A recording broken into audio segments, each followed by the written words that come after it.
오늘 개원한 21대 국회와 그리고 여야 정당들의 정치권 움직임, 김성환 시사평론가와 더 얘기를 나눠보겠습니다. 어서 오십시오. 네, 안녕하세요. 예. 자, 그래도 동물국회, 불성실 국회, 비능률적인 국회라고 지난 20대 국회가 워낙 야단을 맞았기 때문에 싸워도 국회는 열고 싸울 줄을 알았는데 열긴 연셈입니다만은 집단 퇴장에 국회 부의장도 하나 못 뽑고 보시기 어떻습니까 이게? 통합당 김종인 비대위원장이 한 발언이 생각이 나는데요.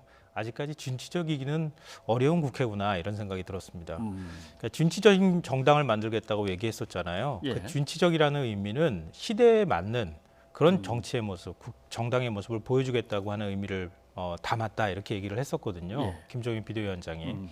근데 지금 시대 정신이라고 하는 게 과거에 지금 김대중 정부 시절부터 시작해서 관행이라고 얘기를 하고 있지만 과거에는 정치가 국민을 끌고 가는 시대였다면 이제는 국민이 정치를 오히려 끌고 가는 시대가 되어버렸거든요.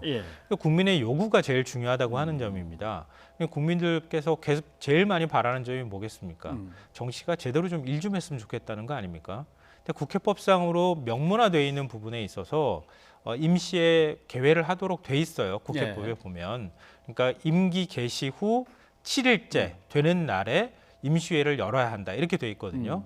근데 국회가 우리가 보통 이제 개원을 한다고 하는 의미를 얘기할 때 원구성하고 같이 이렇게 섞어 가지고 얘기를 하는데 개원이라고 하는 건 국회문을 여는 거잖아요. 그렇죠. 국회문은 7일째 되는 날 열도록 돼 있는 거예요. 그걸 일단 여는 거고 원구성을 한다고 하는 것은 상임위까지 다 구성하는 것을 원구성한다고 얘기를 하고 있는 거거든요. 그러니까 정치 영역의 의미에서 협상은 할 수 있겠지만 국민들의 시대적 변화라든가 그리고 또 국회 법상의 문제라든가 이런 것들로 볼 때는 일단 국회문을 여는 게 원래는 맞는 방향이었다라고 생각을 합니다. 네, 일단 본회의에 다 들어가겠다라고 이제 자기들끼리 각 당에서 의원총회를 하면서 결정을 했길래 그래도 잘 되나 했는데 일단 본회의 들어가는데 또 본회의 들어가서 발언은 했습니다.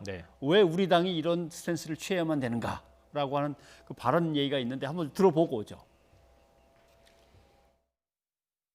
저희들은 여야 간의 의사일정 합의가 없기 때문에 본회의를 열 수 없는 상황이고 오늘 이 본회의는 적법하지 않다는 점을 말씀드립니다. 법을 지키는 것이 협치로 둔갑하고 법에 뒤에서 흥정하는 것이 정치인양 포장된 과거의 잘못된 국회를 이번 21대 국회에서는 단호히 혁파하고. 네. 그런데 저렇게 얘기를 쭉 들어보다가도 미래통합당으로서는 별 방법이 없어요. 우리 참석 안 하렵니다. 그러면 우리끼리 하렵니다라고 또 민주당은 나올 수밖에 없고 그럼 그걸 또 이렇게 막을 방법이 없고 대응 카드가 있을까요? 사실 마땅한 대응 카드가 없다고 하는 게 통합당의 고민일 거라고 생각하는데요.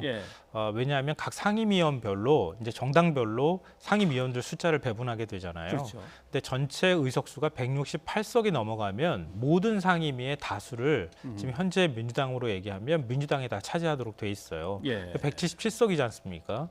그러니까 이런 상황에서 상임위원장을 선출하는 문제도 그렇고 앞으로 상임위에서 어떤 의결을 하는 데 있어서도 통합당이 저지하기가 좀 쉽지 않은 상황인 것만은 분명합니다. 근데 이제 주호영 원내대표가 얘기했을 때 불법이라고 하는 표현은 맞지는 않고요. 근데 이거는 야당으로서의 일종의 이제 레토릭에 가까운 문제라고 보는데 사실 좀 고민의 지점이 있어요. 제가 볼 때는. 왜냐하면 여야가 협치라든가 협치에 대한 국민적 요구도 크기 때문에 원구성하고 개원하는 데 있어서 합의하고 난 다음에 개원하고 원구성하면은 제일 보기가 좋잖아요. 첫 출발이 좋으면 첫 단추 잘 깨우면은 뒤까지 다 일들이 잘 술술 풀려나갈 텐데 그런 부분이 안 된 것이 있는데 이게 굉장히 좀 독특한 현상인데요. 미국 같은 경우에는 이런 개원 협상을 하지 않잖아요. 대통령제 국가지만 양당제 구도이기도 하고요. 그냥 한 석이라도 더 많은 정당이 모든 상임위원을 다 가져가게 돼 있습니다. 일본의 이제 의원 내각제 국가잖아요. 일본 같은 경우에는 아예 다수당을 차지하고 있는 정당이 그냥 총리를 배출하게 돼 있습니다. 이런 일들이 없다는 거예요. 근데 한국의 정치 체제라고 하는 게 의원 내각제가 가미된 대통령제 국가 이게 아주 굉장히 애매모호하게 사실 돼 있어요. 이런 상황에서 국회 역할이 사실 굉장히 중요하게 대두될 수밖에 없고 여야 간의 합의라는 게 중시될 수밖에 없었던 정치 문화가 있었다. 그 부분을 이제 주호영 원내대표가 얘기한 측면이 있다고 봅니다. 그러니까 주호영 원내대표 얘기가 다 설득력이 없다고 하는 것은 아니고요. 역으로 민주당 입장에서 단독 개원을 한다거나 할 경우에 앞으로 또 정치적 부담을 질 수밖에 없는 상황이다라는 말씀도 드립니다. 수적으로는 단독 개원이라고 볼 수 있는데 또 다른 당들이 같이 했기 때문에 딱 단독이다라고 단독이라고 하기는 좀 하기는 애매하기도 애매하죠. 하고 네. 그러나 뭐 수로 밀어붙여 갖고 한 거니까 단독이라고 하면 또 할 말이 없고. 근데 그건 좀 민주당에서 좀 억울하다고 할 거예요. 왜냐하면 예. 국회법상으로 열게 돼 있는 것을 지키는 건데 그게 예. 왜 밀어붙이는 거냐. 이제 이런 얘기를 할 것 같습니다. 아무튼 국회의장은 이제 첫 단추 꿰는 것부터가 남아 있는데 상당히 좀 어렵겠습니다. 뭐 당장 급하니까 양당 원내대표부터 빨리 오라고 그래서 얘기를 나누는데 한번 들어보시죠. 내가 양보하지 않으면 지금 상황에서는 어떤 타협도 없을 것처럼 보이지만 소통을 통해서 합의해 줄 수 있는 길이 있을 것이고 긴박한 국내 사정을 감안해서 두 분 원내대표께서 자신의 입장에서 무엇을 양보할 수 있는지를 진지하게 검토해 주셔서 네. 일요일인가요? 7일에 국회의장하고 아마 원내대표들이 만나는 걸로 돼 있는 모양입니다. 여기서 얘기가 좀 잘 풀려야 될 텐데 말이죠. 근데 그 동안에도 원내 대표단 사이에서는 아마 서로 간의 물밑 협상이 있었을 거예요. 그렇죠. 예, 있었는데 합의가 좀 안 됐던 것 같고요. 최종적으로는 법사위 문제를 어떻게 할 것이냐 이게 마지막으로 걸려 있는 거 아닌가 생각합니다. 법사위원장. 예. 예. 그리고 우리가 얘기할 때 뭐 지금 이제 야권 일각에서는 하는 말이 그러면은 차라리 이럴 바에야 18개 상임위원장 다 가져가라. 뭐 이렇게 또 얘기를 하고 있는데요. 근데 그렇게 해결할 문제는 아닌 것 같고요. 제가 볼 때 사전 협상을 할 때 한 11대 7 정도 서로 상임위를 배분하는 것에 대해서는 어느 정도 합의가 돼 있을 거라고 생각합니다. 예. 근데 그 중에서 가장 핵심적인 상임이라고 할 수 있는 국회의 마지막 문지기 역할을 하고 있는 법사위를 어떻게 할 것이냐 이 부분이 걸린 것 같고요. 민주당 입장에서는 체계 자구 심사권 문제를 얘기했으리라고 생각되거든요. 예. 근데 그걸 만약에 뺀다는데 합의가 되면 그러면 법사위를 넘겨줄 수도 있을 텐데 지금 그렇게 해버리면은 또 역으로 보면 통합당에서 우리가 그러면 굳이 법사위를 고집할 필요가 없지 않느냐 그렇죠. 뭐 이렇게 또 되니까 좀 딜레마가 있는 상황이 아닐까 생각합니다.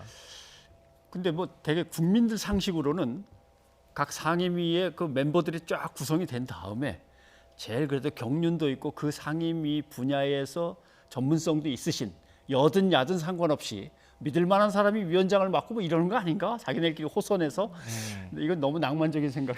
아니요. 그러니까 저 법상으로 보면 어떻게 돼 있냐면은요. 예. 이게 국회법 48조 1항에 되어 있는데요. 첫 임시회 2일 이내 의장에게 상임위원 선임 요청을 한다. 이렇게 되어 있어요. 그러니까 상임위원은 국회의장이 선임할 수 있도록 돼 있습니다. 예. 상임위원 배분이 끝나면은요. 그 다음에 상임위원회 차원에서 호선을 하는 게 아니고 국회 본회의에서 표결을 통해서 상임위원장을 뽑도록 그렇죠. 돼 있는 거예요. 이게 이제 국회의 딜레마라고 할 수 있는데요. 국회가 법을 만드는 기관이기도 하지만 법을 또 지켜야 할 의무가 있는 기관이기도 하잖아요. 예. 그 딜레마 때문에 그동안에 우리는 법 안 지켜도 돼. 이런 생각들을 아마 해오지 않았을까 싶거든요. 왜냐하면 법 안 지키는 경우를 너무 많이 봤으니까. 근데 법상으로 이렇게 돼 있는데 그 사이사이에 빈 공간들이 있는 거예요. 그 빈 공간들을 사실은 교섭단체 대표들끼리 만나서 자, 우리 이렇게 나눕시다. 그리고 상임위원장 그럼 거기에 이렇게 배분하면 상임위원장이 대략 누군지 그림도 좀 그려가면서 이렇게 하는 그 빈 공간들이 남아 있는 것인데 법대로만 간다 그래서 그게 또 해결될 문제는 아니잖아요. 뭔가 허술했는데 참 오랜 세월 그냥 놔뒀네요. 네, 그렇죠. 그러니까 지금 국회 원구성한다고 하면은 아마 이 방송 보시는 분들도 그렇지만 국회법상에 원구성은 이렇게 하라고 돼 있고 그리고 개원 날짜는 이렇게 시작해서 다 돼 있는 거라고 생각하실 텐데 이게 다 조항이 5조 3항, 알겠습니다. 15조 2항, 48조 몇 항 이런 식으로 다 나눠져 있는 상황입니다. 네. 아무튼 국회의장이 아무튼 뭐 일단 풀어 가셔야 될 지도력을 보여주실 때입니다. 그건 기다려 보겠습니다. 그리고 민주당 얘기를 잠깐 해보죠. 금태섭 전 의원 조용히 징계하거나 조용히 재심 신청하고 조용히 재심하고 그냥 끝나면 되는 건데 계속 뭐 이렇게 소리를 갖다가 의견을 갖다 분명하게 내면서 잡음이 있는 것처럼 돼 있는데 여긴 또 왜 그럴까요? 저는 뭐 이렇게 여러 번 질문을 받았는데요. 참 고민스러운 부분일 것이다라고 그렇게 말씀을 드립니다. 왜냐하면 헌법상의 국회의원은 양심에 따라서 표결을 할 그런 이제 하도록 되어 있거든요. 근데 한국의 정치라는 게 아니면 어느 나라 정치도 마찬가지겠지만 정당을 중심으로 해서 정치가 이루어지는 정당 중심의 민주주의 체제를 갖고 있는 곳들은 또 정당의 당원 당규라는 게 있단 말이에요. 예. 그것이 일종의 충돌하는 현상이 발생한 거 아닌가 싶고요. 한번 김혜영 의원의 발언을 한번 들어볼까요? 예.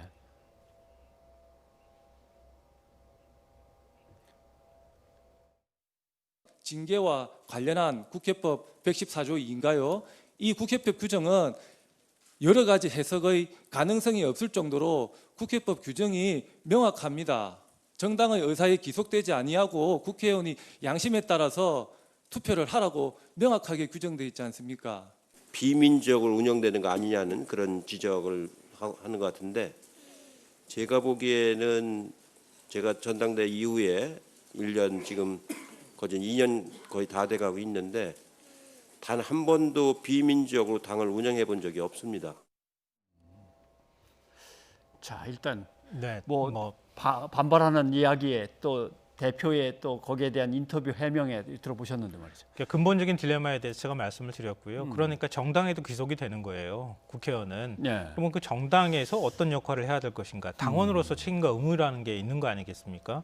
그 당원으로서 책임과 의무의 측면에서 당에서 지금 징계를 내린 것이다. 이렇게 볼 수 있고요. 예. 그게 이제 헌법상의 문제, 국회법상의 문제하고 충돌하는 측면이 있는데 이거는 애초부터 딜레마가 있을 수밖에 없고 충돌할 수밖에 없는 상황이다. 그걸 어떻게 조정하는가에 관한 문제인데요. 그러니까 이번에 이게 시작이 예를 들어서 당에서 당대표가 징계 내려. 그때 왜 공수처법 통과시키는데 그때 왜 기권했어? 이렇게 해서 시작된 게 아니고 강서갑의 당원 500명이 제명 처분해 주십시오라고 해서 징계 청원을 했어요. 그러니까 이게 징계하는 과정까지의 과정이 다르다는 거예요. 일반적으로 봤을 때. 과거에 이제 권위주의적인 어떤 정치가 이루어졌을 때는 당의 당론을 따르지 않았기 때문에 징계해라. 그렇게 해서 누구의 지시에 따라서 징계를 했다면 모를까. 이번 같은 경우에는 당원들이 당의 주인인데 당원이 징계 청원을 냈고 그 절차에 따라서 윤리심판원에서 결정을 내릴 수밖에 없었던 상황이다. 이제 이런 부분이 있다는 거고요. 만약에 금태섭 의원이 민주적 의사 결정에 있어서 그 부분에 있어서 문제가 있다고 하면 오히려 자기가 국회의원을 했던 그 지역구의 당원들을 설득하는 작업을 했었어야 되는 것 아닌가 이런 생각을 한편으로 하게 되고요. 민주당 내에서 항구령을 내렸다 이런 부분에 있어서 국민들께서는 거부감을 갖고 계시거나 이렇게 할 수 있을 텐데 그러니까 징계가 경고 조치가 내려졌다는 거예요. 예를 들면 국회의원이 당원으로서 당무를 할 수 없는 상황으로 가게 당원권 정지를 준다거나 이럴 때는 자격에 관한 문제가 아니니까. 문제가 될 수 있지만 앞서 제가 말씀드렸던 것처럼 근본적인 딜레마가 있는 상황에서 앞으로 좀 그러지 말아달라라고 하는 경고의 의미 차원에서 실질적인 어떤 징계의 효과가 크게 없다고 하는 경고를 준 것은 그걸 가지고 민주주의적 질서가 해쳤다고 판단하기에는 조금 좀 과잉지적이다라고 개인적으로 생각합니다. 자, 끝으로 통합당의 김종인 비대위원장 행보를 좀 들어봤으면 좋겠는데, 자 이게 보수주의라는 말, 보수라는 말 좀 쓰지 말자라고 얘기를 하신 적도 있고 해서 보니까 기본소득 얘기도 요새 좀 가끔 하신단 말이죠. 네. 정의당에 가서 기본소득 얘기를 꺼냈는데 한번 얘기를 들어보죠. 통합당에서까지 기본소득을 검토한다고 하는데 정의당은 어떻게 평가하냐. 그래서 제가 대환영이다. 지금서부터 기본소득이라는 것이 무엇이고 기본소득을 하려면은 어떻게 이거를 형성을 해야 되고 그거를 제대로 시행하려면 재정적인 뒷받침을 어떻게 할 것이고. 예. 당내에서는 뭐 우리가 보수인데 보수고 보수로 밀면서 가면 되는 거지 뭘 그렇게 자꾸 그러냐 이제 반발이 있는 것 같아요. 김종인 비대위원장은 역시 이슈를 앞서가 선도하는 데 있어서는 탁월한 능력이 있으신 분이다라고 생각은 하는데요. 뭐 정의당 다음으로 진보정당의 성격을 갖고 가려고 하는 거 아니냐, 뭐 이런 이제 의심의 목소리도 있는 것 같아요. 근데 지금 김종인 위원장이 당내에서 반발이니까 아니 그건 그냥 연구하자는 차원이었다 이렇게 사실 좀 한 발을 빼는 듯한 모습을 보이는데요. 저는 김종인 비대위원장의 얘기를 민주당이 들었으면 좀 서늘함을 느꼈어야 한다라고 생각합니다. 실질적으로 뭐 우리 한국에서는 좀 진보적 성향을 갖고 있는 것을 민주당이라고 우리 보통 얘기하지만 외국에 나가면 민주당도 보수당이거든요. 그렇죠. 그러니까 지금 통합당이 자리매김하려고 하는 정도의 위치 정도라면 민주당하고 정책적으로 경쟁을 해도 되는 정당이 될 것이다. 그러니까 이런 것처럼 새로운 아젠다를 계속 앞으로 김종인 위원장이 던지고 나가면 민주당이 그 뒤에 따라가면서 그 뒤를 뒷수습하는 정당이 될 가능성도 있다는 겁니다. 그러니까 그런 면에서 민주당이 바짝 긴장해야 될 때라는 생각이 들었습니다. 글쎄요.